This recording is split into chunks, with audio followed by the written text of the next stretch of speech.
എഴുന്നേറ്റ് ശോഭിക്കുക, നിന്റെ പ്രകാശം വന്നിരിക്കുന്നു, കർത്തൃ തേജസ് നിന്റെ മേൽ ഉദിച്ചിരിക്കുന്നു. ഏശായ പ്രവചനം 60-ാം അധ്യായം 1-ാം തിരുവചനം.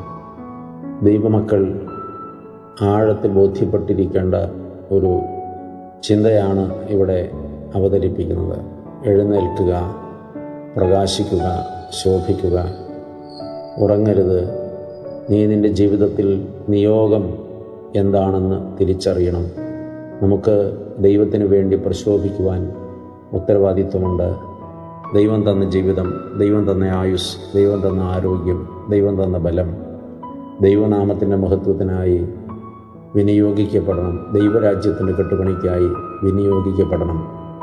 നമ്മുടെ തേജസ് അത് വന്നിരിക്കുന്നു.